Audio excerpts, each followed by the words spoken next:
नमस्कार मुलांनो, मी वैभव राऊत तुम्हा सर्वांचं स्वागत करतो आपल्या यूट्यूब प्लॅटफॉर्मवरती. मुलांनो, आजचा आपला 17वा दिवस आहे आणि या 17व्या दिवशी आपण महाराष्ट्र पोलीस 2024 साठी एक अंकगणिताची सिरीज सुरू केली होती, ज्याच्यामध्ये आपण फक्त PYQ आणि येणारे काही संभाव्य प्रश्न पाहतोय आणि त्यामधील आजचा हा 17वा दिवस आहे. मागचे काही 2-3 लेक्चर काही तांत्रिक गोष्टीमुळे माझे लाईव्ह झालेले नाही आहेत, म्हणून मी 2-3 लेक्चर तुम्हाला रेकॉर्डेड स्वरूपामध्ये उपलब्ध करून देत आहे.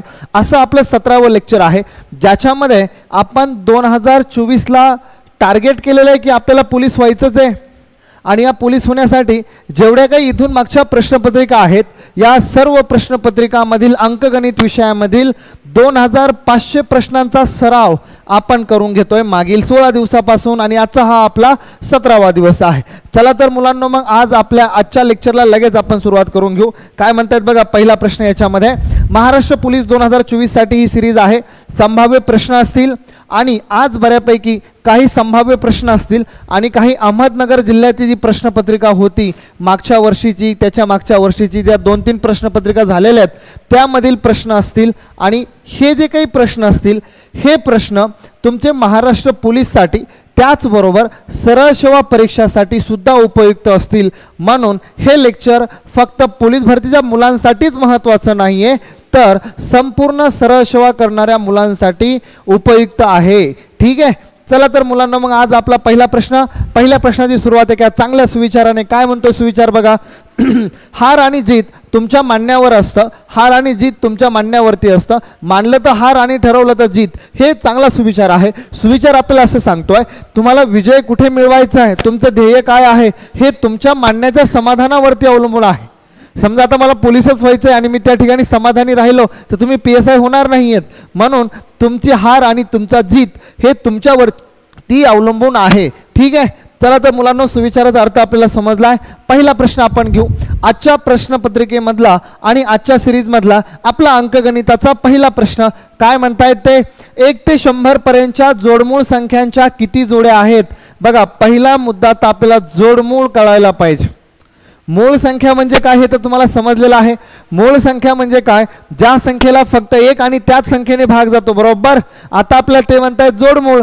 जोडमूळ म्हणजे काय, 2 मूळ संख्यांच्या मधली जी संख्या असते तिला म्हणलं जातं संयुक्त संख्या आणि अशा संयुक्त संख्यांना म्हणलं जातं जोडमूळ संख्या. म्हणजे फॉर एक्झाम्पल जर द्यायचा झाला तर पहिली मूळ संख्या किती मला सांगा, 2, काही म्हणतील 3, नेक्स्ट पुढे बघा त्याच्या पुढे 5, 5च्या नंतर 7 आणि नेक्स्ट आता इथेच बघा 2 आणि 3च्या मध्ये काही नाही आहे, 3 आणि 4 आहे, नंतर 5 आणि 7 बघा 5 आणि 7च्या मध्ये 1 आहे म्हणजे 4. म्हणजे ही झाली जोडमूळ संख्येची जोडी. एकच मिनटं, या ठिकाणी झाले 6, या ठिकाणी बघा किती होतील 4. तशा जोडमूळ संख्यांच्या जोड्या असतात. मग ते असं म्हणतायत की 1 ते 100 पर्यंतच्या जोडमूळ संख्यांच्या किती जोड्या आहेत, तशा जोड्या आपल्याला सांगायच्या आहेत.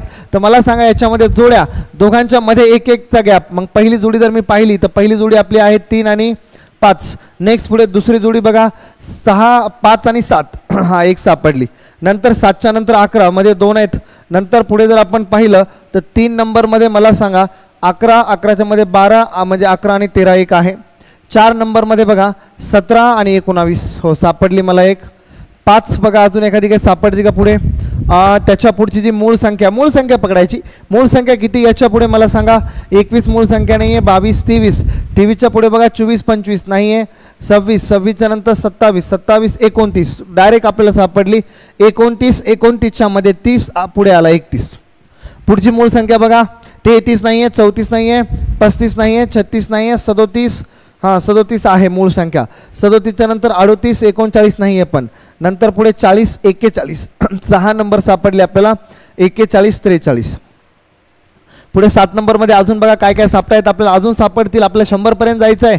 पुढे आपल्याला काय सांगितलं त्यांनी, आता 43 पर्यंत आपण आलोय. 43च्या पुढची मूळ संख्या किती आहे 47. 47च्या पुढे 58, 49 नाही आहे, पुढे 50, 50च्या पुढे 51, 51, 52, 53. पुढे काय काय ते अजून पहा थोडंसं लवकर. याच्यामध्ये काय म्हणतात बघा 53, 53 आहे, 53च्या नंतर 54, 55 नाही आहे. पुढे बघा 7 नंबरमध्ये आहे 59, 59च्या मध्ये 60, पुढचे आहे 61. चला पुढे 8 नंबरचा प्रश्न घ्या. अजून 8 नंबरमध्ये काय काय येतात बघा, 59, 60, 61, पुढे 61, 62 नाही आहे, 63, 64, 65, पुढे काय काय येतील सांगा. अशा जोड्या आपल्याला पाहिजे आहेत. याच्यामध्ये इथे जर पाहिलं आपण तर 67, 67च्या नंतर 68, 69 नाही आहे, नंतर 71, 73 एक आहे, 71, 73. नेक्स्ट पुढे बघा आता 70 पर्यंत 80 पर्यंत काही आहेत का. 89, 89च्या नंतर 80, 81 आहे, नंतर 81, 83, 85, 87, 87 आहे, नाही आहे, मूळ संख्या नाही आहे. नेक्स्ट पुढे जर आपण पाहिलं याच्यामध्ये तर आपल्याला लगेच काय येईल बघा.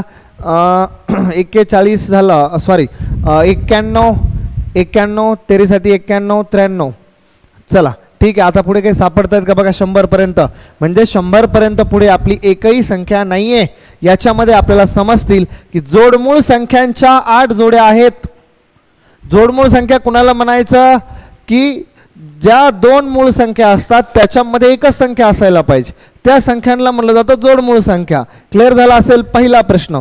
दुसरा प्रश्न काय म्हणतायत बघा, खालीलपैकी कोणती जोडमूळ संख्या नाही. आताच आपण पाहिलं खालीलपैकी कोणती जोडमूळ संख्या नाही आहे. मग आता जोडमूळ संख्या जर पाहायचं असेल तर 71, 73 जोडमूळ संख्या आहे, 41, 43 जोडमूळ संख्या आहे, 55, 57 बघा 11, 5, 55 म्हणजे ही मूळ संख्याच नाही आहे तर जोडमूळ होणार नाही. ही आपली 59, 61 जी आहे ती आपली जोडमूळ संख्या आहे, म्हणजे पर्याय क्रमांक 3 तुमचं उत्तर यायला पाहिजे. चला नेक्स्ट पुढचा प्रश्न काय म्हणतायत. एका स्पर्धेतील ते आपल्याला सांगतायत, एका स्पर्धेतील प्रत्येक खेळाडूने इतर खेळाडूशी एकदा सामना केल्यास एकूण 28 सामने होतील, तर त्या स्पर्धेत एकूण किती खेळाडू होते. नीट समजून घ्यायचा आहे प्रश्न. याला मी तुम्हाला बेसिक आणि शॉर्टकट दोन्ही सांगणार आहे. काय म्हणतायत, एका स्पर्धेतील प्रत्येक खेळाडूने इतर खेळाडूशी एकदा सामना केल्यास एकूण 28 सामने होतील, तर त्या स्पर्धेत एकूण किती खेळाडू होते. तर याला परम्युटेशन आणि कॉम्बिनेशन म्हणजे मांडणी आणि विस्ताराचा एक शॉर्टकट लागतो. आपण असं म्हणू शकतोय x(c2) किती वेळा, तर प्रत्येकाला 2-2 असतात हात, आणि या ठिकाणी ते आपल्याला असं म्हणतायत की 28 सामने म्हणजे बरोबर उत्तराला 28. या फॉर्मॅटमध्ये उत्तर टाकायचं. मग आता प्रत्येक वेळेस असे आपल्याला ऑप्शन चेक करावे लागतात की 1च्या ठिकाणी 5 ठेवा, 1च्या ठिकाणी 7 ठेवा, 1च्या ठिकाणी 8 ठेवा, 1च्या ठिकाणी 10 ठेवा. तर मी प्रत्येक ऑप्शन चेक करून ठेवतो. पहिला ऑप्शन ठेवतो 1च्या ठिकाणी 5, 5c2 2. आता हे मला उत्तर 28 येतं आहे का पाहायचं आहे. मग 5च्या मागे 2 घरं जायचं, 5 × 4 भागिले 2 म्हणजे उत्तर आलं 10. तर 10 नाही आहेत म्हणजे पहिला ऑप्शन नाही आहे. आता पुढचा माझा पहिला ऑप्शन तर झाला नाही, माझा दुसरा ऑप्शन मी चेक करतो 7, 7c2 2 म्हणजे 7 × 6 भागिले 2 उत्तर आलं बघा 3. तर 7 × 21 नाही आहे. 7च्या पुढचा ऑप्शन घ्यावा लागेल मला 8, म्हणजे आता 8 जर ऑप्शन घेतला मी तर बघा 8c2 2 = 8 × 7 भागिले 2. तर बघा या ठिकाणी 7 × 28 माझं उत्तर आलं 28, म्हणजे माझा पर्याय क्रमांक 3 बरोबर आहे. पर्याय क्रमांक 4 नाही, पर्याय क्रमांक 1 नाही, पर्याय क्रमांक 2 नाही, पर्याय क्रमांक 3 नाही. फक्त हा प्रश्न तुम्हाला येण्यासाठी तुम्हाला मांडणी आणि विस्तार हा चॅप्टर व्यवस्थित यायला पाहिजे, किंवा संभाव्यता हा चॅप्टर व्यवस्थित यायला पाहिजे. आता काही मुलं म्हणतील सर हे ऑप्शन टाकण्यामध्ये वेळ जातोय, शॉर्टकट पाहिजे आपल्याला. तर एक शॉर्टकट मी तुम्हाला सांगतो. याच्यामध्ये काय करायचं, जे सामने त्यांनी काय सांगितलंय, एका स्पर्धेतील प्रत्येक खेळाडूने इतर खेळाडूशी एकदा सामना खेळल्यास, एकदा सामना खेळायचाच आहे म्हणजे एका व्यक्तीने एकदा. तर मला सांगा 28 सामने होत आहेत, मग 28 × 56 डायरेक्ट याची डबल करायची, 28 × 56. मग हे जे 56 सामने म्हणजे 56 खेळाडू असतील. मग आता आपल्याला ते म्हणतायत तर त्या स्पर्धेत एकूण किती खेळाडू होते, तर आपल्याला एकूण खेळाडू पाहिजे असतील तर या ठिकाणी काय करायचं, या ठिकाणी जे 56 आहे 56ला फोडायचं, त्याचे अवयव पाडायचे मूळ संख्येमध्ये. मग 7 × 8 = 56 आणि याच्यापैकी मोठा नंबर पकडायचा. तर याच्यापैकी मोठा नंबर आहे 8. प्रत्येक वेळेस असं पकडायचं. समजा एखादं या ठिकाणी 21 सामने असतील तर 21 मध्ये आपण डायरेक्ट 21ची डबल करणार 42 आणि 42ला फोडणार 7 × 42, 7 पर्याय तुमचा ठेवायचा म्हणजे या ठिकाणी उत्तर आलं तुमचं 8. हे डायरेक्ट शॉर्टकट तुम्ही लावू शकताय. आणि जर तुम्हाला शॉर्टकट समजला नाही तर तुम्हाला मग अशा पद्धतीच्या फॉर्म्युलाने जावं लागेल. क्लिअर झालं असेल. चला नेक्स्ट पुढचा प्रश्न, प्रश्न क्रमांक 4 बोर्डमासचा प्रश्न आहे. काय म्हणतात ते आता पहिल्या बघा, आपल्याला पहिल्या बोर्डमासमध्ये भागाकार करावा लागतो, कंस सोडवावा लागतो. पण आधी जर मी एवढे कॅल्क्युलेशन केले तर 5 × 5 = 25 प्लस मला लगेच बेरीज करायला जमायचं नाही. भागाकार 5 × 5 प्लस पुढे काय बघा आता हे जर कंस मी सोडवला तर प्लस मायनस मायनस 5 5 निघून गेले तर उत्तर किती आलं या ठिकाणी 0 प्लस 0 म्हणजे उत्तर आलं 25 आणि 1 26. या ठिकाणी पर्याय क्रमांक 1 अहमदनगर जिल्ह्याची प्रश्नपत्रिका आहे. 2018चे काही प्रश्न असतील, 2021चे काही प्रश्न असतील. चला 5वा प्रश्न काय म्हणताय, साधी बेरीज आहे. बेरजेमध्ये या ठिकाणी बघा पहिले आधी हे कॅल्क्युलेशन आधी कंस सोडवावा लागतो. जर मी आधी कंस सोडवला तर बघा 7 - 5 7 - 5 7 - 5 7 - 5 म्हणजे उत्तर येईल 2 2 2. किती वेळा येईल 5 वेळा. मध्ये साइन कोणता आहे प्लस. 9 - 8 म्हणजे उत्तर येईल 1 1. किती वेळा 5 वेळा. मग या ठिकाणी 3 आणि 2 5. मग 2 आणि 1 3 3 3 किती वेळा 5 वेळा. झाला प्रश्न झाला. 33,333 33,333 पर्याय क्रमांक 3 उत्तर असायला पाहिजे. नेक्स्ट पुढचा प्रश्न बघा काय म्हणतायत 1 + 2 + 3 + 4 आणि गोस टू 74 म्हणजे या ठिकाणी ते आपल्याला असं म्हणतायत दिले गेलेल्या कोणत्या संख्या आहेत, दिले गेलेल्या कंजेक्टिव्ह नॅचरल नंबर आहेत म्हणजे नैसर्गिक संख्या आहेत. पण त्या कशा आहेत नैसर्गिक संख्या कंटिन्यू मध्ये आहेत. 1 पासून 74 पर्यंतच्या नैसर्गिक संख्यांची आपल्याला बेरीज विचारली तर याच्यासाठी तुम्हाला फॉर्म्युलाही माहिती पाहिजे, शॉर्टकटही माहिती पाहिजे. नंबर सिस्टम म्हणजे संख्या ज्ञान चॅप्टर ज्यांना येतोय त्यांना हे लगेच येऊन जाईल. काय म्हणतायत ते 1 पासून 74 पर्यंतच्या ज्या संख्या आहेत त्यांची बेरीज. मग बेरीज करायला लागायचं का 1 + 2 + 3 + 4 + 5 + 6 असं काहीही करायचं नाही. काय करावं लागेल पहिली मेथड तर फॉर्म्युला मेथड. फॉर्म्युला काय n कंसामध्ये n + 1 / 2. हा फॉर्म्युला टाकला की लगेच तुमचं उत्तर येणार. n म्हणजे शेवटची संख्या. मग शेवटची संख्या आहे 74. दोघांमध्ये नातं गुणाकाराचं n + 1 म्हणजे 74 + 1 75/2 ह्याचे गुणाकार केला तर 37. खाली बघा 37 × 75 याला थोडंसं फोडा. आपण जर याला फोडलं तर 37 × 25 × 75 37 ची 3 पट 111 × 25. तर मग 111चा शॉर्टकट आहे किंवा 25चा डायरेक्ट गुणाकार म्हणा. 25 × 1 = 25 हातचे आले 2 25 × 1 = 25 25 आणि 2 27 परत हातचे आले 2 25 × 1 = 25 25 आणि 2 27 उत्तर आलं 27 75. काही मुलं म्हणतील सर ठीक आहे फॉर्म्युल्याने उत्तर आणवलंय तुम्ही पण जर आता आम्हाला फॉर्म्युलाच माहिती नाहीये तर काय उत्तर यायला पाहिजे. अशा मुलांसाठी एक मस्त शॉर्टकट मी तुमच्यासमोर सांगतो. जर दिले गेलेल्या 1 पासून क्रमागत नैसर्गिक संख्या असतील तर क्रमागत नैसर्गिक संख्यांची बेरीज करण्यासाठी मुलांना काय करायचं आहे तर शेवटची संख्या घ्यायची. शेवटची संख्या 74 त्याच्या पुढची घ्यायची 75/2 करायचं. एवढं केलं की तुमचं उत्तर येऊन जातं. डायरेक्ट शॉर्टकट फॉर्म्युला बिर्म्युला काय नको आहे तुम्हाला. शेवटची संख्या 74 74 × 75/2 लगेच गुणाकार करायचं. उत्तर आलं 37 × 75. हे गुणाकार केला तर येईल 2755. झालं तुमचं उत्तर 27 75. सॉरी हे उत्तर नाही 27 75 म्हणजे वरचं पर्याय क्रमांक 1 यायला पाहिजे 27 75. क्लिअर झाला. हा शॉर्टकट मारायचा परीक्षेला. फॉर्म्युला टाकण्याची गरज नाही. तुम्हाला क्रमागत नैसर्गिक संख्यांची बेरीज काढता यायला पाहिजे. तुम्हाला क्रमागत नैसर्गिक संख्यांच्या वर्गांची बेरीज काढता यायला पाहिजे. क्रमागत नसतील तरी पण त्या संख्यांची बेरीज काढता यायला पाहिजे. ठीक आहे चला नेक्स्ट पुढचा प्रश्न 2 + 4 + 6 + 8 + 36 दिले गेलेल्या संख्या कोणत्या आहेत 2 4 6 8 म्हणजे दिले गेलेल्या समसंख्या आहेत आणि समसंख्या पण कशा आहेत क्रमागत समसंख्या आहेत. मग क्रमागत समसंख्यांची आपल्याला बेरीज विचारली आहे तर क्रमागत समसंख्यांची बेरीज करण्यासाठी परत एक फॉर्म्युला. क्रमागत समसंख्यांची बेरीज करण्यासाठी फॉर्म्युला आहे n + 2 / 4 हा टाकायचा आहे सूत्र. आणि सूत्र नसेल तर मी तुम्हाला अजून एक शॉर्टकट सांगतो. सूत्र पण सांगणार आणि शॉर्टकट पण सांगणार. सूत्राच्या आधारे n म्हणजे शेवटची संख्या. मग 36 × 36 + 2 38 / 4 4 9 36 = बघा 9 × 38 म्हणजे 9 8 72 हातचे आले 7 9 त्रिक 27 27 आणि 7 होतात 34. उत्तर आलं 342. 342 वाला पर्याय क्रमांक आहे 2. हे झालं फॉर्म्युल्याच्या आधारे. याच्या आधीच्या प्रश्नामध्ये क्रमागत नैसर्गिक संख्या होत्या. आता क्रमागत समसंख्या आहेत म्हणजे तुम्हाला क्रमागत समसंख्यांची बेरीज क्रमागत नैसर्गिक संख्यांची बेरीज क्रमागत विषम संख्यांची बेरीज ह्या तीनही गोष्टी यायला पाहिजेत. आणि क्रमागत नसतील तरी पण त्यांची बेरीज यायला पाहिजे. सगळं हे नंबर सिस्टममध्ये म्हणजे संख्याज्ञानमध्ये आपण शिकलेलो आहोत.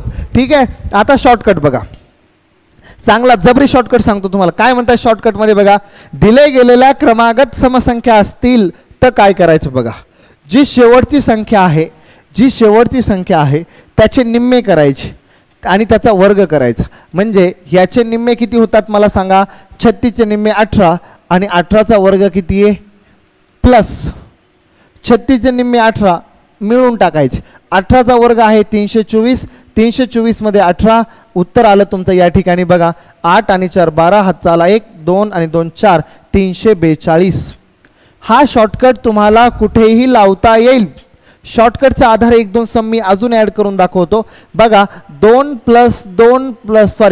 + 6 + 8 प्लस कुठपर्यंत 12 पर्यंत दिले गेलेल्या क्रमागत समसंख्या आहेत आणि समसंख्यांची बेरीज तुम्हाला सांगायची आहे. तर 12, तर 12चे निम्मे करायचे आणि त्याचा वर्ग करायचा. 12चे निम्मे 6, 6चा वर्ग प्लस 6. मग या ठिकाणी मला सांगा 6चा वर्ग 36, 36 + 6 उत्तर आलं 42. हे कुठेही लागणार आहे कोणत्याही शॉर्टकटमध्ये. काहीला वाटलं असं नाही करायचं, फॉर्म्युला टाका. काय फॉर्म्युला? n कंसामध्ये 2/4. n म्हणजे शेवटची संख्या. शेवटची संख्या 12. 12 × 14/4. 4 त्रिक 12, 14 त्रिक 42. अशा पद्धतीने उत्तर येतं. अजून दुसरं बघा. 2 + 4 + 6 + 8 प्लस कितीपर्यंत घ्यायचं 20 पर्यंत. शेवटची संख्या किती मला सांगा 20. 20चे निम्मे करा 10. 10चा वर्ग 100 + 10 टाका. उत्तर आलं 110. फॉर्म्युला टाकण्याची गरज नाही. दिले गेलेल्या संख्या क्रमागत समसंख्या असतील आणि क्रमागत समसंख्याची बेरीज विचारली असेल तर शेवटची जी संख्या आहे त्याचे निम्मे करायचे, त्याचा वर्ग करायचा, निम्मे केलेले ॲड करायचे. क्लिअर? चला नेक्स्ट पुढचा प्रश्न. 15 45 972 या संख्येतील 4 व 7च्या स्थानिक किमतीतील फरक किती आहे? 15 45 972 या संख्येतील 4 व 7च्या स्थानिक किमतीतील फरक किती आहे? 4 आणि 7 म्हणलाय. 4ची स्थानिक किंमत काढायला गेलो तर मला सांगा 1 2 3 4. 4 या ठिकाणी आहेत म्हणजे उत्तर आलं 40,000 आणि 4 आणि काय विचारलाय 7. 7ची आहे 70. मग 40,000मधून 40,000मधून जर 70 कमी केले तर उत्तर किती येईल बघा. 10 0ला 0 आला. नंतर या ठिकाणी 10तून 7 गेले म्हणजे 3. 9ला 9, 9ला 9 येईल आणि 4ला 4. एकच मिनटं 4 ने 1 कमी होईल त्या ठिकाणी म्हणजे 39,930. 39,930 पर्याय क्रमांक 3 यायला पाहिजे. क्लिअर? नेक्स्ट पुढचा प्रश्न. खालीलपैकी कोणत्या संख्येस 9ने भाग जातो? 9ची कसोटी यायला पाहिजे तुम्हाला. 9ची कसोटी काय सांगते आपल्याला? दिले गेलेल्या संख्येची बेरीज 9च्या पाड्यात येत असेल किंवा 9 येत असेल तर त्या संपूर्ण संख्येला 9ने भाग जातो. मग 9च्या पाड्यात येणारी बेरीज पाहिजे. 9ला 9 गेले, 3 आणि 3 6 आणि 4 10, नाही येत पाड्यात. या ठिकाणी बघा 9ला 9 गेले, 3 आणि 3 6 आणि 4 10, नाही पाड्यात येत. या ठिकाणी बघा 9ला 9 गेले, 5 आणि 4 9 गेला, 5 आणि 2 7 गेला, नाही येत. हे पण हे तीनही पर्याय आले नाही म्हणजे पर्याय क्रमांक 3च आहे. मी क्रॉस चेक करून दाखवतो बघा कसं होत आहे. 9 आणि 9, 7 आणि 4 आणि 3 7 आणि 2 9. परफेक्ट भाग जर क्रॉस चेक करायचा असेल तर 99,432 भागिले 9. 9 1 9, 9 1 9 मध्ये 0 लावला, 9 चोक 36 राहिले, 7 9 8 72 गेला पूर्ण भाग. म्हणजे कसोट्या यायला पाहिजे तुम्हाला. चला नेक्स्ट पुढचा प्रश्न. प्रश्न एकदम साधा आणि सिंपल आहे. आधी कंस सोडवायचा आहे आपल्याला. कंसामध्ये मला सांगा ही संख्या कशी आहे प्लस, ही संख्या कशी आहे मायनस, ही प्लस आहे ही मायनस आहे. तर वजाबाकी करत असताना मोठ्या संख्येतून छोटी संख्या म्हणजे इकडून इकडचं मायनस करा, इकडून इकडे बळजबरी करायची नाही. मग मला सांगा 2 मधून 9 जात नाहीत, मग 12 आहेत, 12तून 9 गेले म्हणजे उत्तर आलं 3. क्लिअर झालं? परत एक कमी केला या ठिकाणी म्हणजे उत्तर आलं 8 आणि 8 मधून 6 गेले म्हणजे उत्तर आलं 2. आता कमी करायची गरज नाही. 5ला 5, दशांशला दशांश, 13तून 5 गेले म्हणजे उत्तर आलं 7. पण प्लस मायनस मायनस हे उत्तर आलं मायनस आणि कंसाच्या बाहेर मायनस आहे मग मायनस मायनस होणार प्लस, मग उत्तर येणार 7.523. 7.523 वाला ऑप्शन. एकच मिनटं 7.523 एक कुठे राहिला माझ्याकडून 13 13तून 5 गेलो 8 राहतील, 13तून 5 गेलो 8. 8.523 8.523 प्लस मध्ये आहे म्हणजे पर्याय क्रमांक 1. चला प्रश्न क्रमांक 11 आहे. समान व्यासाच्या 3 नळ, समान व्यासाचे 3 नळ एक पाण्याची टाकी 45 मिनिटात भरतात. समान व्यासाचे 3 नळ एक पाण्याची टाकी 45 मिनिट भरतात. जर तेवढ्याच व्यासाच्या 5 नळ एकाच वेळी चालू केल्यास ती टाकी किती वेळात भरतील? सेम टाकी आहे, सेम काम आहे. सेम काम असेल तर आपल्याला लगेच फॉर्म्युला यायला पाहिजे. काय फॉर्म्युला यायला पाहिजे? M1 D1 H1 भागिले W1 is equal to M2 D2 H2 W2. याचे अर्थ तुम्हाला माहिती आहेत पोरांनो. M म्हणजेच मॅन, मॅन म्हणजेच माणसं, D म्हणजे दिवस, दिवस, H म्हणजे तास आणि W म्हणजे काम. काय म्हणतायत? माणसाची जागा नळ घेतील. 3 नळ आहेत, 45 मिनिटामध्ये एक टाकी भरतायत. तर आता ते म्हणतायत जर एकच टाकी आहे पण आता 5 नळ आहेत, ते किती मिनिटामध्ये भरतील? म्हणजे मिनिट काढायचे आहेत तुम्हाला. तर 5 9 45, 1 ला 1 कटला तर उत्तर आलं बाळांनो मिनिट बरोबर 27 मिनिटामध्ये 5 नळ ती टाकी भरून टाकतील. म्हणजेच पर्याय क्रमांक 2. पुढचा प्रश्न. एक काम 20 दिवसात पूर्ण करतो. लगेच घ्या. एक काम 20 दिवसात पूर्ण करतोय. या ठिकाणी मी फुल फॉर्म मध्ये लिहितो. 20 दिवस पूर्ण करतो तेच काम किती दिवसामध्ये? 30 दिवसामध्ये पूर्ण करतोय. तर बाळांनो लागतात तर दोघे मिळून कामाला लावायचं आहे. तर LCM आला 60. हे असतं आपलं पूर्ण काम. हे आहे आपलं पूर्ण काम. पूर्ण कामाला वेळाने भागलं तर आपली येते इफिशियन्सी. मग 60 भागिले 20 म्हणजे 3, 30 भागिले 60 भागिले 30 म्हणजेच 2. म्हणजे याचा अर्थ असा होतो A एका दिवसाला 3 काम करतो आणि B एका दिवशी 2 काम करतो. दोघं मिळून काम काढायचं असेल एका दिवसाचं तर 3 + 2 म्हणजेच 5. मग आता अ व ब चे काम बरोबर 60 भागिले 5 म्हणजे उत्तर आलं 12 दिवस. पर्याय क्रमांक 3. अशा पद्धतीने तुम्हाला जायचं आहे. एकदम सिंपल चिंदी लेवलचा प्रश्न आहे. चला प्रश्न क्रमांक 13. 3 वस्तूंची सरासरी किंमत. 3 वस्तूंची सरासरी किंमत. मग पहिला मुद्दा तर आधी आपण सरासरी पाहू. सरासरी कशाला म्हणलं जातं? सरासरी बरोबर बेरीज भागिले एकूण, बेरीज भागिले एकूण संख्या. मग आता या ठिकाणी संख्या 3 आहेत.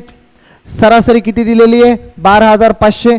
मग मला जर बेरीज पाहिजे असेल तर बेरीजच्या बाबतीत मी असं म्हणू शकतो संख्या गुणिले सरासरी, संख्या गुणिले सरासरी.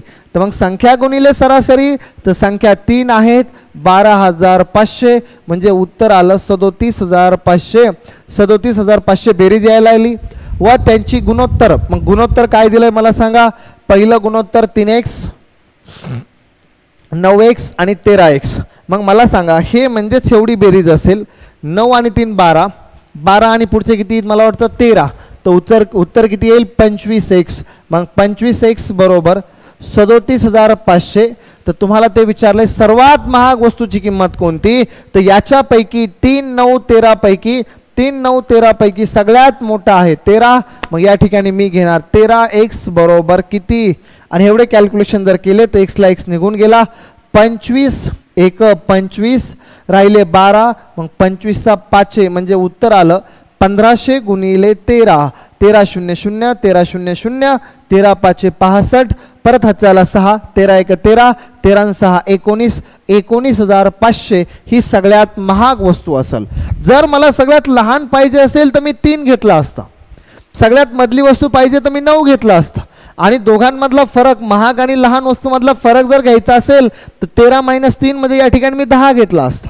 जर 2 वस्तूमधला फरक म्हणजे 9 आणि 3 मधला तर मी 6 घेतला असता. असा क्वेश्चन कुठेही फिरवता येतो. जसा क्वेश्चन असेल तसं तुम्हाला अप्रोच घेऊन पुढे चालावे लागेल. चला प्रश्न पुढचा 14 प्रश्न काय म्हणतोय बघा. ते म्हणतायत एका वर्गातील 40 विद्यार्थ्यांचे सरासरी वय एका वर्गातील 40 विद्यार्थ्यांचे सरासरी वय 12.5 वर्ष आहे व वर्ग शिक्षकासहित सर्वांची सरासरी 13 वर्ष झाल्यास वर्ग शिक्षकांचे वय किती? पहिला मुद्दा तर बेसिक सांगतो. काय म्हणतायत? एका वर्गातील 40 विद्यार्थ्यांचे सरासरी वय. मग आताच मी सरासरी तुम्हाला सांगितली. काय असते सरासरी सांगा?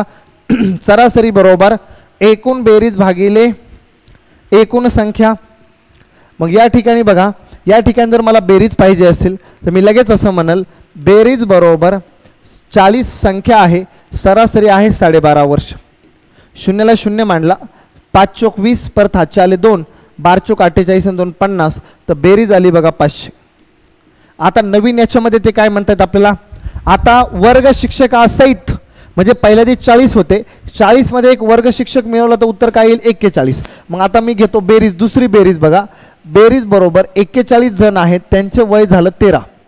आता इथं नीट समजून घ्यायचं, नवीन सरासरी किती झाली 13 आणि बेरीज किती झाली 41. कशी आली, 40 विद्यार्थी एक शिक्षक ह्यांचा गुणाकार करून 13 × 13 हातचा आला 1, 13 चोक 52 आणि 1 53, उत्तर आलं 533.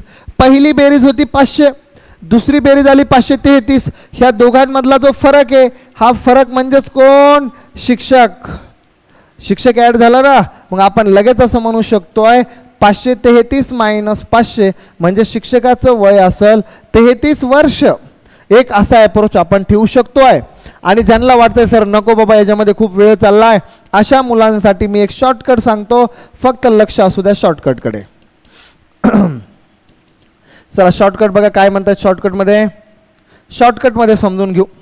काय करायचंय, 40 जण लोक होते, 40 ची सरासरी किती होती, 40 ची सरासरी होती 12.5, बरोबर का नाही.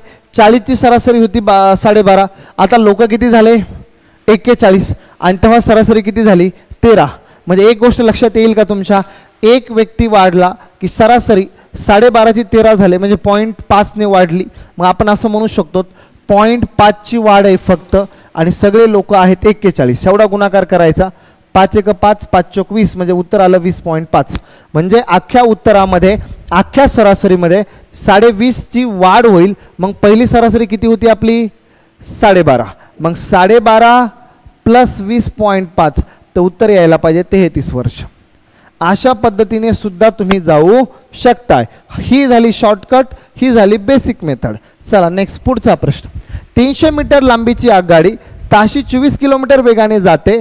आता या ठिकाणी बघा लगेच तुम्हाला म्हणावं लागेल वेग बरोबर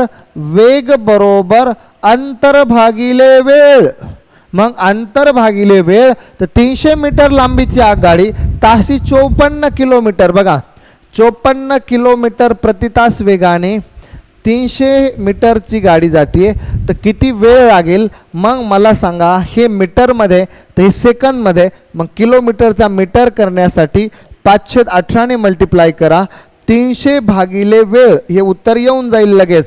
18 × 54, 5 × 15, 15 × 2 = 30. मग लगेच आपलं उत्तर येईल वेळ बरोबर 20 सेकंद. अशा पद्धतीने एक फॉर्म्युला आहे फक्त, बाकी काही नाही. चला याचं उत्तर आहे 1. प्रश्न क्रमांक 16. मुंबई ते नाशिक जाणारी एक गाडी 60 किलोमीटर वेगाने धावते. काय म्हणतात ते आपल्याला याच्यामध्ये बघा. मुंबई ते नाशिक जाणारी एक गाडी 60 किलोमीटर वेगाने धावते. एक दिवस ती आगगाडी 80 नाही 800, बरं इथं 80 नाही 800 ते आपल्याला असं म्हणतायत. एक गाडी जी होती, मी लिहितो वाढल्या सविस्तर लिहितो याच्यामध्ये, मुंबईकडून कुठे चालली आहे नाशिकला, मुंबईकडून ती चालली आहे नाशिकला आणि ते आपण म्हणतायत 60 किलोमीटर प्रति तास त्याचा वेग आहे, धावते. एक दिवस ती आगगाडी 80 किलोमीटर प्रति तास. पहिल्यांदा कितीने चालली होती 60 ने, पुढे चालली होती 80 किलोमीटर प्रति तासाने. म्हणजे वेग वाढला का नाही. मग मला सांगा वेग वाढला तर वेळ कमीच लागणार आहे. म्हणून ते असं म्हणतायत पहिल्यापेक्षा ती गाडी 48 मिनिटं अगोदर पोहोचली. म्हणजे पहिला वेळ आणि आताचा वेळ ह्या दोन वेळामधला फरक किती आहे तुमचा, दोन वेळामधला फरक किती आहे तुमचा 48. मग ह्याला डायरेक्ट फॉर्म्युला पडायला पाहिजे. Speed is equal to distance upon time. मराठीमध्ये जर हा फॉर्म्युला टाकला तर वेग बरोबर अंतर भागिले वेळ हा फॉर्म्युला असतो. पण जेव्हा मला वेळ काढायची म्हणजे टायमिंग काढायचा तर timing is equal to distance upon speed. म्हणजेच वेळ बरोबर अंतर भागिले वेळ, अंतर भागिले वेग असा फॉर्म्युला असतो. मग माझी पहिली वेळ आणि दुसरी वेळ दोघांमधला जो फरक आहे तो आहे 48चा. मग या ठिकाणी दोघांमधला फरक आहे. मग T1 - T2 is equal to T म्हणजेच टायमिंग म्हणजेच वेळ. मग पहिला टायमिंग म्हणजे डिस्टन्स भागिले स्पीड म्हणजेच अंतर भागिले वेळ. पहिलं जे अंतर तर सारखं आहे, मग अंतरला आपण काय मानू x मानू. या ठिकाणी मी लिहितो अंतर बरोबर एक्स. मग एक्स भागिले पहिला वेग किती आहे समजा 60 आहे, दुसरा वेग किती आहे एक्स भागिले किती आहे 80 आणि या दोघांमधला फरक 48. पण हे जेव्हा किलोमीटरमध्ये असेल तेव्हा मिनिटाला किलोमीटरमध्ये टाकण्यासाठी भागिले 60 आणि हेच इक्वेशन मी दुसऱ्या पेजवरती घेतो. आता बघा डिस्टन्स आहे एक्स, पहिला वेग आहे 80, दुसरा डिस्टन्स म्हणजे अंतर आणि वेग आहे 60, दोघांमधला फरक 48 भागिले 60. इथपर्यंत कोणाला काही डाऊट नसेल. क्रॉस 80x मायनस 60x भागिले 8 सखी 48 4800 इज इक्वल टू 48 भागिले 60. 0 0 इकडून उडून जातो, 6 8 48 इथं उत्तर आलं 80. 80x मधून 60x गेले, 20x बरोबर 48 गुणिले 80. 0 0 या ठिकाणी उडून टाकला, इथं कमी केला तर उत्तर आलं 24. मग x इज इक्वल टू 8 चौक 32 हातचे आले 3 म्हणजे 8 दुने 16 आणि 3 19. तर x म्हणजे जे मी अंतर मानलं होतं जे मुंबईपासून आपली गाडी चालली होती नाशिकला, या ठिकाणी नाशिक आणि मुंबई ह्या दोघांमधलं जे अंतर असणार आहे ते असणार आहे 192 किलोमीटर. हे तुम्हाला टाइम स्पीड डिस्टन्स म्हणजेच वेग वेळ अंतर ह्या चॅप्टरमधल्या कन्सेप्ट आहेत. चॅप्टरच्या थोड्याफार कन्सेप्ट जुन्या मुलांना यायला पाहिजेत. पाहून घेऊ उत्तर 192 आहे का, 192 किलोमीटर प्रति तास. पर्याय क्रमांक 4. चला प्रश्न क्रमांक 17. एक व्यक्ती प्रवाहाच्या दिशेने, आता हे बोट आणि जहानच्या कन्सेप्ट आहेत, थोड्याफार माहिती असायलाच पाहिजेत, फ्रेश मुलांना एवढं समजणार नाही. एक व्यक्ती प्रवाहाच्या दिशेने जेव्हा जात असते तेव्हा ते असते with the stream. With the stream म्हणजे डाऊन स्ट्रीम. आणि जेव्हा डाऊन स्ट्रीम असते तेव्हा आपण बघा या ठिकाणी जी बोट असते त्या बोटला आपण मानतो एक्स आणि जो आपला प्रवाह आहे त्या प्रवाहाला आपण मानतो वाय. मग जेव्हा प्रवाहाच्या दिशेने असते विथ द स्ट्रीम त्याला म्हणलं जातं डाऊन स्ट्रीम. मग डाऊन स्ट्रीम म्हणजेच एक्स प्लस वाय. डाऊन स्ट्रीममध्ये काय होतं, प्रवाहाचा वेग प्लस बोटेचा वेग एकत्र होतो. आणि जेव्हा अपस्ट्रीम म्हणजे पाणी इकडे चाललं बोट तिकडून येते, जेव्हा विरोधात जात असते पाणी इकडून बोट इकडून, त्याला म्हणलं जातं अपस्ट्रीम. आणि अपस्ट्रीम बघा अपस्ट्रीम, तर अपस्ट्रीमचा फॉर्म्युला आहे एक्स मायनस वाय. त्या ठिकाणी बोटेचा वेग मायनस प्रवाहाचा वेग होतो. क्लिअर झालं. मग ते आपल्याला असं म्हणतायत प्रवाहाच्या दिशेने, एक व्यक्ती प्रवाहाच्या दिशेने मग ह्याला सुद्धा फॉर्म्युला तोच पडतो बघा, वेग बरोबर अंतर भागिले वेळ. पण या ठिकाणी जो वेग असतो तो वेग जर डाऊनस्ट्रीम असेल तर हा असेल आणि अपस्ट्रीम असेल तर हा असेल. मग आता डाऊनस्ट्रीम आहे, प्रवाह सोबत आहे, मग इथं वेग म्हणावं लागेल आपल्याला एक्स प्लस वाय. अंतर किती 128 आहे, वेळ आलं 6. मग एक्स प्लस वाय म्हणजे डाऊनस्ट्रीम आहे. मग आपण लगेच असं म्हणू शकतोय X plus Y is equal to, ह्याला जर कमी केलं तर 6 4 3 64 भागिले 3. आणि अपस्ट्रीम जर काढायची झाली तर X minus Y is equal to प्रवाहाच्या विरुद्ध दिशेने तेवढ्याच वेळात म्हणजे किती 6 तासात. मग 56 भागिले 6 याला जर कमी केलं तर उत्तर आलं 28 भागिले 3. मग आता ते आपल्याला असं म्हणतायत काय काढायचं त्यांना, तर प्रवाहाचा वेग म्हणजेच त्यांना पाहिजे वाय. मग एक गोष्ट लक्षात ठेवायची, जेव्हा तुम्हाला बोट काढायची असते तेव्हा डाऊनस्ट्रीम प्लस अपस्ट्रीम भागिले 2 केलं जातं. म्हणजे हे बघा, म्हणजे डाऊनस्ट्रीम प्लस अपस्ट्रीम भागिले 2 हे केलं की तुम्हाला बोट येऊन जाते, बोटेचा वेग येऊन जातो. आणि जर तुम्हाला प्रवाहाचा वेग काढायचा असेल तर डाऊनस्ट्रीम मायनस अपस्ट्रीम भागिले 2 केलं जातं. मग याच्यामध्ये मला सांगा आपली डाऊनस्ट्रीम किती आली आहे 64 भागिले 3 आणि अपस्ट्रीम किती आली 28/3. ह्या दोघांची वजाबाकी करून आपल्याला भागिले किती करावं लागेल 2. लगेच आपल्याला काय येईल प्रवाहाचा वेग. तर मी लगेच पुढे घेतो प्रवाहाचा वेग म्हणजेच आपण त्याला वाय मानलं होतं बरोबर डाऊनस्ट्रीम मायनस अपस्ट्रीम भागिले 2. डाऊनस्ट्रीम किती आपली 64 भागिले 3 मायनस मागे एकदा पाहून घेतो काय आहे, हा बरोबर 64/3 आणि 28/3. तर पुढे येईल बघा 28/3 भागिले 2. तर या ठिकाणी छेद सारखा आहे 14 मधून 8 गेले तर उत्तर आलं 6. परत 1 कमी केला 5 मधून 2 गेलं 3 खाली येतील 3 गुणिले 2 तर मग 36 भागिले 6 तर उत्तर येईल 6. म्हणजे वाय जो प्रवाहाचा वेग आलाय तो प्रवाहाचा वेग आलेला आहे 6. बघा पर्याय क्रमांक किती नंबरचा आहे, याच्यामध्ये तुमचे ऑप्शन 2 नंबरचा चुकलेला आहे. या ठिकाणी आहे 6 किलोमीटर प्रति तास, म्हणजे पर्याय क्रमांक 2. पर्याय क्रमांक 1 5 किलोमीटर प्रति तास, पर्याय क्रमांक 2 7 किलोमीटर प्रति तास, पर्याय क्रमांक 3 8 किलोमीटर प्रति तास. तर आपलं उत्तर यायला पाहिजे पर्याय क्रमांक 2 6 किलोमीटर प्रति तास. चला नेक्स्ट पुढचा प्रश्न. 540 चे बघा तोंडी पण सांगतो, 540 चे 0.5% म्हणजे भागिले 100. या ठिकाणी जर हे कॅल्क्युलेशन मी सोडवले तर 540 गुणिले 5 भागिले 100 आणि हा दशांश मी खाली टाकतो, शून्याला शून्य गेले तर बघा लगेच गुणाकार 5 चोक 20, हा चाले 2, 5 5 25 2 27 भागिले 100 तर 2 शून्य 2 शून्य निघून गेले, उत्तर आलं 0.27. 0.27 वाला ऑप्शन कोणता आहे? 0.27 वाला ऑप्शनच नाही. कुठे काही राहिलं का आपलं 0.5 540चे पॉईंट मी एकदा क्रॉस चेक करून घेतो बघा. हां किंवा तोंडी सांगून पाहतो बघा. 10% म्हणजे 1 दशांश अलीकडे यावं लागतो. 540चे 10% म्हणजे आले 54. जर मला 1% काढायचा असेल तर 1% माझा किती येईल? 5.40. सॉरी 1% म्हणजे 1 दशांश अलीकडे येतो म्हणजे 5.40 आला, बरोबर 54 आलं. मग आता याच्यामध्ये जर मला 1%चे निम्मे पाहिजेत, 1%चे निम्मे, मग 1%चे निम्मे म्हणजेच 270, म्हणजे उत्तर यायला पाहिजे 2.7. मग 2.7 वाला ऑप्शन यायला पाहिजे. या ठिकाणी कुठे दशांश राहिला आहे माझा? 1 दशांश 5 चोक 20, हां बरोबर.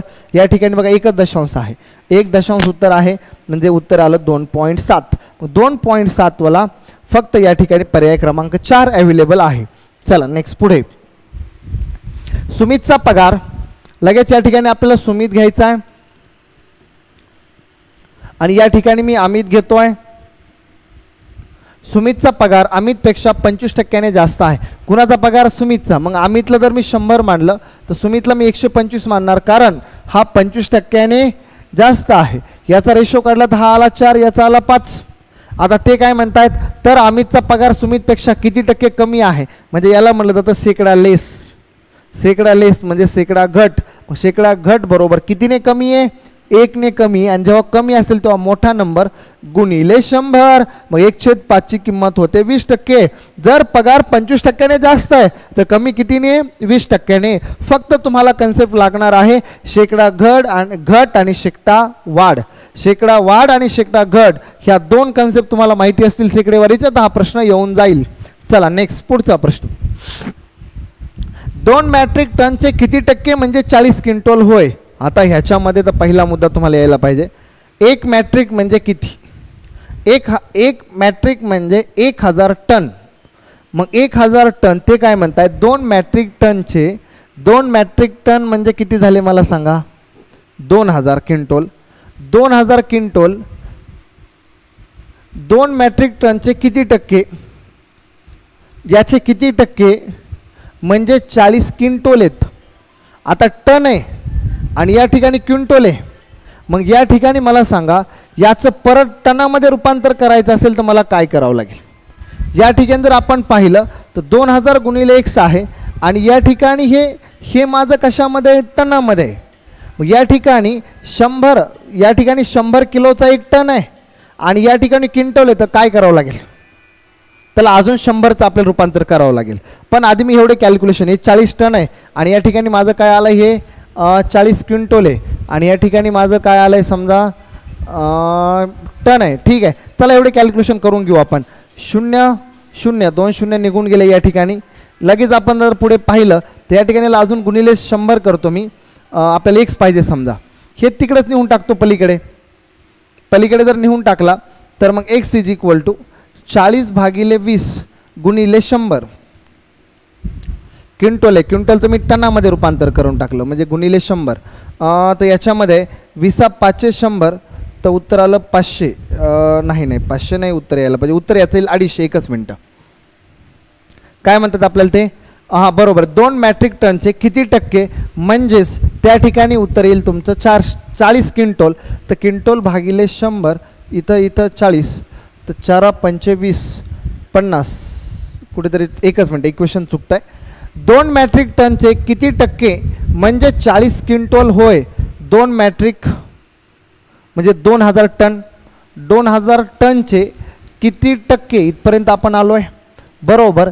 आता आपल्याला विचारलं आहे म्हणजे 40 क्विंटल होय. या ठिकाणी हे क्विंटलमध्ये जर मला टाकायचे असतील 40 क्विंटल आहे.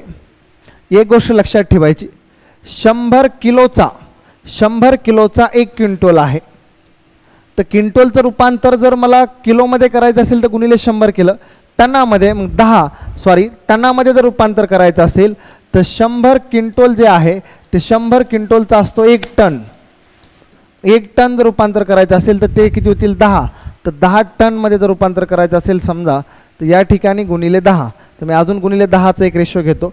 तरी पण जर आपण काटाकाटी केली तर 2 2 आले. या ठिकाणी मी जर x पाडला तर x = 40/20 तर उत्तर आलं आहे 2. 2 म्हणजे समजा 200 गुणिले जरी 100 केलं तर किती टक्के आहे. तर याच्यामध्ये आपण याला जर गुणिले 100 केलं तर उत्तर आलं बघा 200 टन बरोबर. 200 टक्के 200 टक्क्यामध्ये रूपांतर करायचं आहे ना. तर याचं उत्तर असेल बघा 200 टक्के. पर्याय क्रमांक 3. थोडंसं फक्त याच्यात मोजमाप पाहून घ्या तुम्हाला उत्तर येऊन जाईल. पुढचा प्रश्न काय म्हणतात. एका पुस्तकाच्या किमतीवर 10% सूट दिल्याने एक पुस्तक आहे. जे पुस्तक मला सांगा ज्या पुस्तकाची मूळ किंमत असते 100%.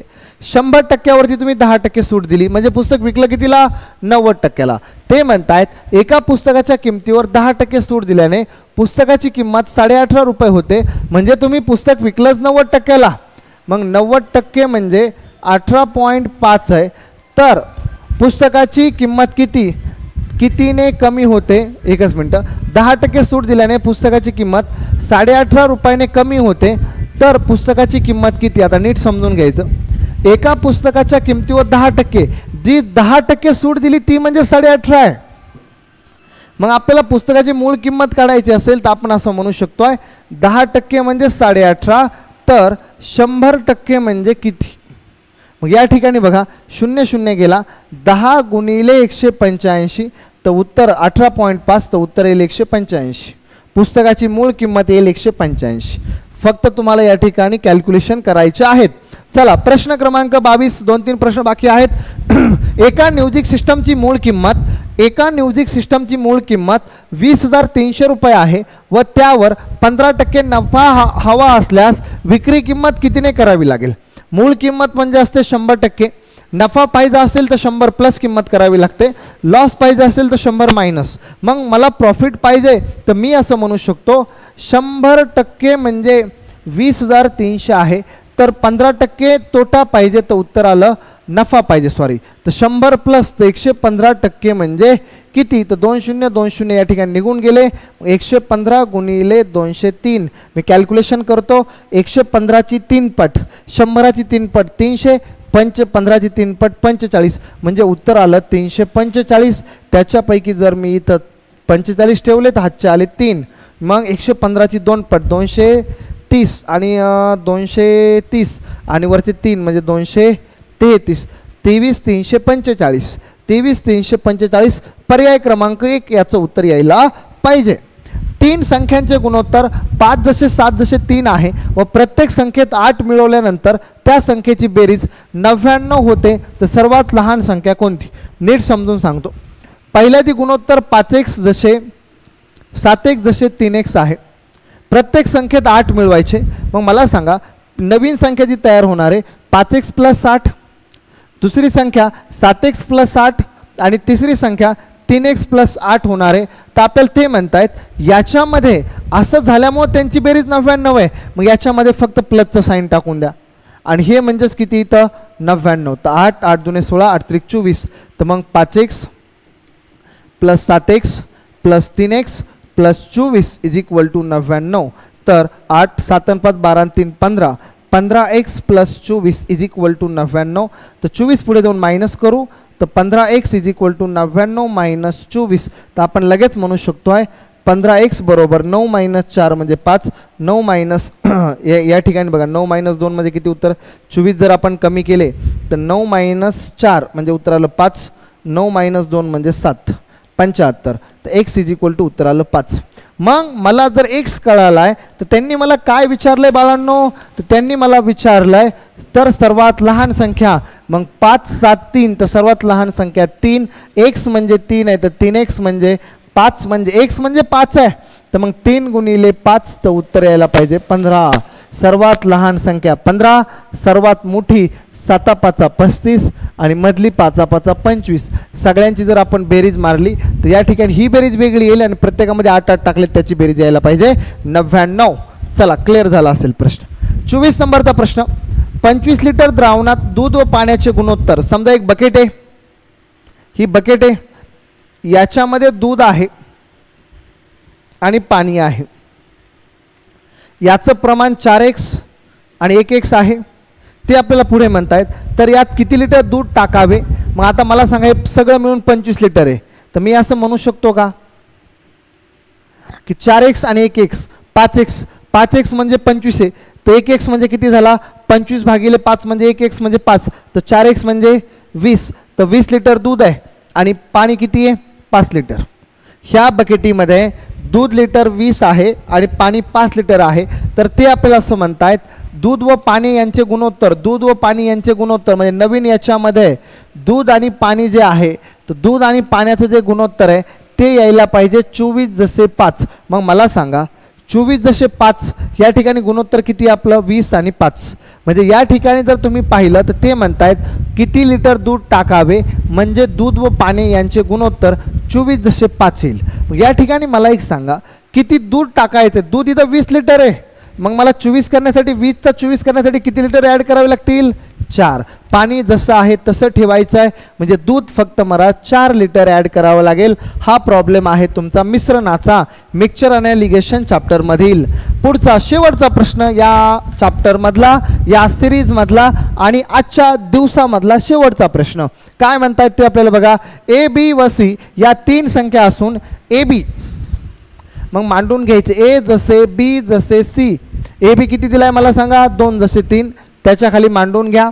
बी सी किती दिलाय 4 जसे 5 आणि आपल्याला प्रमाण विचारलंय, तर गुणोत्तर आणि प्रमाणामधला हा कन्सेप्ट आहे. मग गुणोत्तर आणि प्रमाणामध्ये तुम्हाला काय करावं लागेल ते बघा. गुणोत्तर आणि प्रमाणामध्ये याला ही संख्या सारखी करून घ्या. जर आपल्याला ही संख्या सारखी करून घ्यायची आहे, ही संख्या आपल्याला सारखी करून घ्यायची आहे, तर काय करावं लागेल एकदा पहा.